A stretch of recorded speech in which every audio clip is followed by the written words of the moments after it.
Is your city about to face 150 millimetres of rain in just hours? Right now, a massive weather system is reshaping Australia's entire eastern seaboard, and what happens in the next 72 hours will determine whether you face flooding or miss the rainfall entirely. A bulldozing high-pressure system is marching across the south while tropical moisture explodes over Queensland.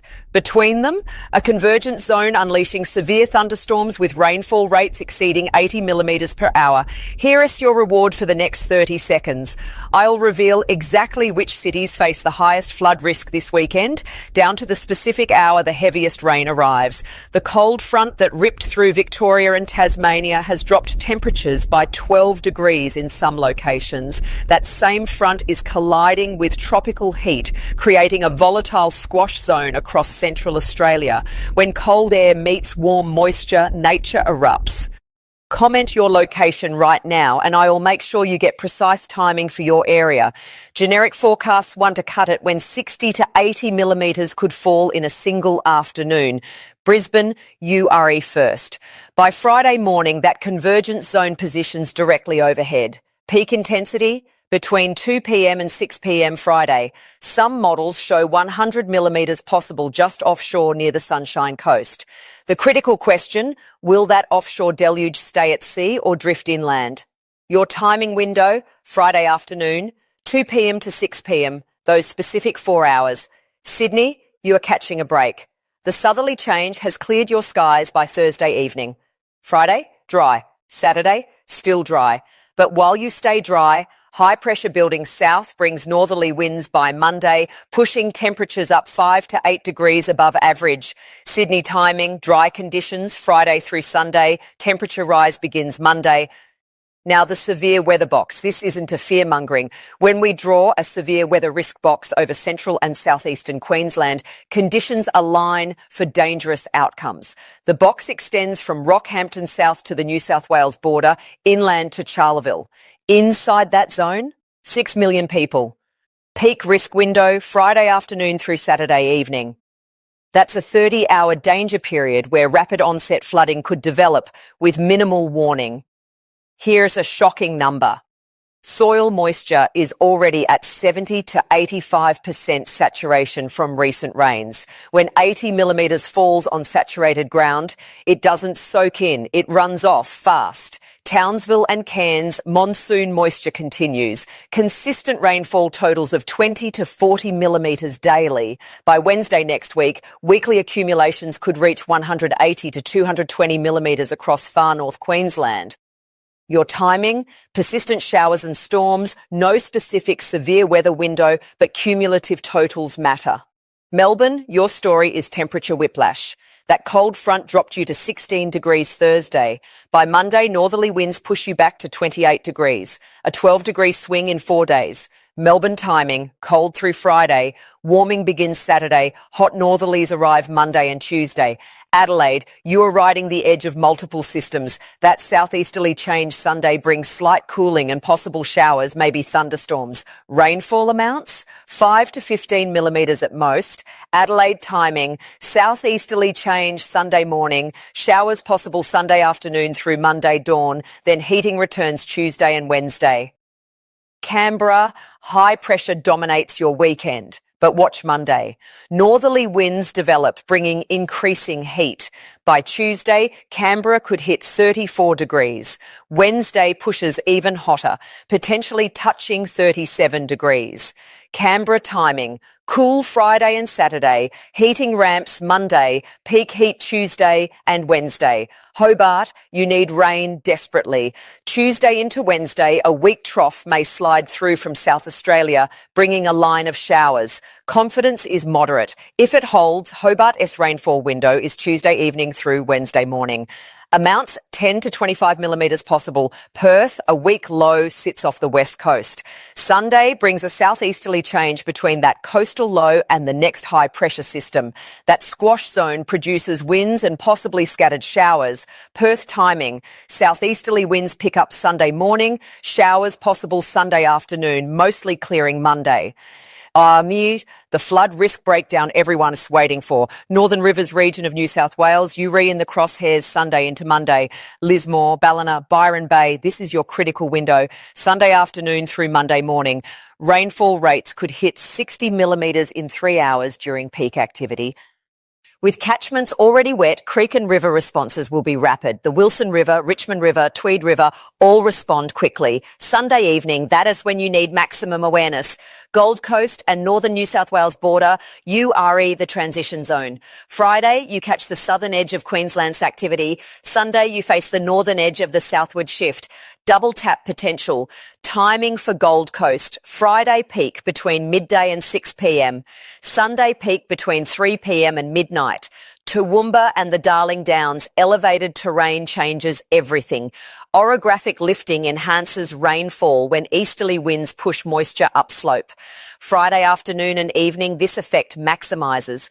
We could see localised totals exceeding 120 millimetres in the ranges. Toowoomba timing. Storms develop Friday from 1 p.m. onward. Peak intensity 4 p.m. to 8 p.m. Clearance overnight into Saturday. Now, the critical question, why does this matter so much? Because of the compounding effect. Queensland has received above average rainfall for 3 weeks. Dams are filling, rivers are running high, soil is saturated. This isn't a drought scenario where landscape absorbs everything. This is saturation scenario where the next heavy rain has nowhere to go except across roads, into homes, through floodplains. At the 5-minute mark, hear the core truth. The convergence of high pressure in the south and low pressure in the tropics creates a meteorological battleground. That battleground sits over populated areas Friday through Sunday. The intensity isn't record-breaking, but the positioning is problematic and the timing is compressed. 60 to 80 millimetres in isolation wouldn't trigger major flooding. But 60 to 80 millimetres on top of already wet conditions falling in just hours rather than spread across days creates flash flood risk. Your action timeline region by region. Southeast Queensland, heightened alert. Friday, 2 p.m. through Saturday midnight. Secure loose items Thursday evening. Avoid unnecessary travel Friday afternoon. Monitor Bureau of Meteorology warnings every 2 hours during peak period. Northern New South Wales, heightened alert Sunday midday through Monday dawn. Review your flood plans Saturday. Know your evacuation routes. If your property has flooded before, it can flood again. Southern states, no flood risk, but temperature management matters. Melbourne and Adelaide face heat returning mid next week. By Tuesday, URE back to high 30s in some areas. Here the twist nobody saw coming. Those two low pressure systems near the Northern Territory and the Pilbara and Kimberley regions, they re-drifting westward. Normally systems move east across Australia. These are moving west. Westward moving lows can stall and intensify. They not following typical patterns. Darwin, Broome, Coonanorra, this isn't your immediate concern, but it is absolutely your 5 to 7 day concern. Models show these systems potentially delivering 50 to 100 millimetres between Wednesday and Friday next week. Temperature breakdown by city because heat and rain aren't separate stories. Friday's temperatures, Brisbane 29 degrees, Sydney 23 degrees, Melbourne 19 degrees, Adelaide 22 degrees, Perth 26 degrees, Hobart 17 degrees, Canberra 20 degrees, Darwin 33 degrees by Tuesday next week. Brisbane 32 degrees, Sydney 31 degrees, Melbourne 32 degrees, Adelaide 36 degrees, Perth 28 degrees, Hobart 23 degrees, Canberra 34 degrees, Darwin 33 degrees. That's a continental heatwave building for the south and east. The temperature gradient is remarkable. When Adelaide matches or exceeds Darwin, it signals a significant northerly flow pattern. Northerly flows bring heat and fire danger. With rain falling now across Queensland and New South Wales, fire risk seems distant. But by Wednesday next week, when inland areas have dried out and temperatures soar, that calculus changes. I am not forecasting fires. I am forecasting fire weather. Fire weather means conditions support rapid fire spread if ignition occurs. It means readiness matters. South Australia, particularly the Adelaide Hills and Fleurieu Peninsula, Wednesday next week is your day to watch. Temperatures could hit 38 degrees with northerly winds gusting to 40 kilometres per hour. That's fire weather. Victoria Northern Districts, same story. Wednesday next week, 36 to 38 degrees, northerly winds, low humidity, but we are still 72 to 96 hours away. Weather models can shift. That's why daily updates matter. The single most important piece of information in this entire forecast. If you live in the severe weather risk box, Friday 2 p.m. to Saturday midnight is your absolute focus window. That S, when atmospheric conditions align for maximum rainfall intensity, that specific 22-hour window. Set phone alerts, have a plan, know where important documents are, understand your property S flood history. 22 hours of heightened risk requires 22 hours of heightened awareness. Comment below with your city and I'll reply with your specific timing breakdown. You deserve precision, not generalities. The pattern I am describing, high pressure marching east like a bulldozer, cold fronts sweeping north, tropical lows wandering westward, it's textbook transition season meteorology. February in Australia sits between summer heat and autumn cooling. Systems clash, patterns break down and reform. The atmosphere doesn't follow scripts in February. It improvises. For Tasmania, I want to circle back to your rain chances. You've been dry for weeks. The Tuesday-Wednesday system remains possible, but not certain. If the high pressure east of Hobart weakens even slightly, it opens a gap for that South Australian trough to slide through. Hobart and Launceston, check forecasts Saturday evening. That S, when model clarity improves for your Tuesday-Wednesday outlook. While Queensland drowns and Tasmania stays dry, the meteorological distance between them is only 1,500 kilometres, 1,000 miles separating deluge from drought. That S, Australia S, weather in a snapshot. Alice Springs, you're in the convergence zone S western edge. Those thunderstorms developing over inland South Australia, they your Friday afternoon entertainment. Rainfall amounts aren't huge, 10 to 30 millimetres. But for Alice Springs, that S, meaningful. Your annual rainfall is only 280 millimetres. So 30 millimetres in one day represents more than 10% of your yearly average. Alice Springs timing. Storms, Friday afternoon, 3 p.m. to 9 p.m, clearing overnight. As we push into next week, Monday, Tuesday, Wednesday, the pattern stabilises. High pressure dominates the south. Low pressure lingers in the tropics. The convergence zone weakens and shifts north. Rainfall becomes more typical tropical afternoon storm activity. That's good news for flood recovery. It gives saturated areas time to drain. Rivers can recede. Emergency services can assess damage. But that stability comes with heat, and heat has its own challenges. Infrastructure handles weather extremes poorly, roads flood, power lines fail in storms, but heat waves stress systems differently. Electricity demand spikes, rail lines buckle, bushfire risk escalates. The transition from flood risk this weekend to heat risk next week isn't a relief. It's a shift in threat type. For emergency services, this pattern is exhausting. Flooding response Friday through Sunday, heat response Tuesday through Thursday, no break, continuous activation. For you at home, it means continuous awareness. Weather isn't a single event this week, it's a sequence of events. Each requires different preparations. Friday sees that convergence zone locked over Queensland. Showers and storms develop by mid-morning across central and southeastern districts. Brisbane S south side could see early storm development 9 a.m. to 11 a.m. Northern suburbs follow 11 a.m. to 2 p.m. Then the main event 2 p.m. to 6 p.m. affects the entire metro area. 4 hours of intense activity, not all day. Concentrated, the Sunshine Coast follows a similar timeline but shifted 30 to 60 minutes earlier. Coastal showers start 8 a.m. Storms develop 10 a.m. Peak intensity 1 p.m. to 5 p.m. Ipswich and the Lockyer Valley. Storms likely initiate over you first, then drift east toward Brisbane. Your timeline, storms possible from midday onward, peak 2 p.m. to 7 p.m. after the rain Sunday into Monday. As that severe weather zone shifts into northern New South Wales, Queensland begins drying out.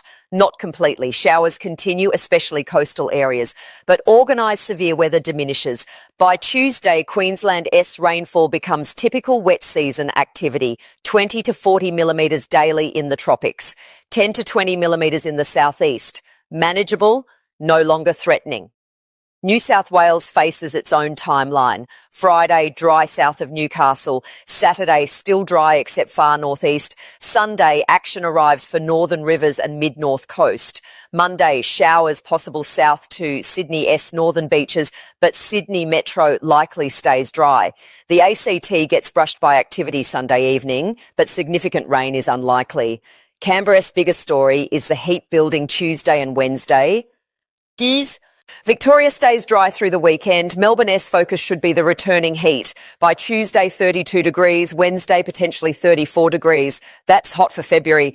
South Australia's slight southerly change. Sunday provides brief relief. Then heat dominates Tuesday and Wednesday. Adelaide could hit 38 degrees Wednesday. That 100 degrees Fahrenheit.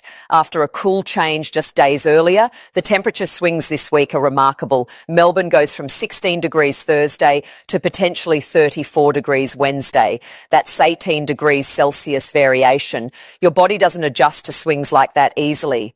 Heat stress becomes a real concern, especially for elderly residents. Western Australia's pattern is simpler. Dry inland, coastal showers, Sunday ease Monday, then stable conditions through midweek. Perth's temperatures stay moderate, mid to high 20s. But those developing lows near the Pilbara and Kimberley, they read a wild card for late next week. If they stall and deepen, Karatha, Port Hedland, Broome could see significant rain by Thursday or Friday next week. Weather forecasting isn't fortune telling. It is probability assessment. When I say 60 to 80 millimetres possible, that is not guaranteed. It is the most likely outcome based on current data. Your job isn't to panic about the maximum possible. Your job is to prepare for the likely range and stay alert for extremes. Clear action items by region. Southeast Queensland. Secure outdoor items today. Stock emergency supplies. Charge devices. Monitor warnings from 2 p.m. Friday onward. Avoid travel Friday afternoon if possible. Northern New South Wales. Review flood plans Saturday. No evacuation routes. Monitor river levels Sunday morning. Avoid camping in flood-prone areas this weekend. Sydney and southern New South Wales. Enjoy dry weather, prepare for heat building next week. Melbourne and Victoria, same advice, dry weekend, heat coming Tuesday, Wednesday. Adelaide and South Australia, southerly change. Sunday brings brief relief, prepare for heat returning Tuesday, Wednesday. Tasmania, watch for rain updates Saturday evening regarding Tuesday, Wednesday possibilities. Perth and Western Australia, normal weekend, monitor developing lows for potential late next week impacts. Darwin and Northern Australia, typical wet season, no specific severe weather expected. This is the most dynamic weather pattern Australia has seen in weeks. Multiple systems interacting across continental distances, temperature extremes, rainfall extremes, transition season instability, but you are informed now. You know the timing, you know the risks, you know your specific regional outlook. Weather doesn't have to catch you unprepared. Information creates power. Power creates safety. Comment your location. Share this with family in affected areas. Check back tomorrow for updates because this pattern will evolve. The next video drops tomorrow morning with updated timing, refined rainfall totals and any new developments overnight. Weather doesn't sleep and neither does accurate forecasting. Your safety matters. Your preparation matters. Your awareness matters. Stay alert, stay safe, and I'll see you in tomorrow's update with the very latest on this evolving situation.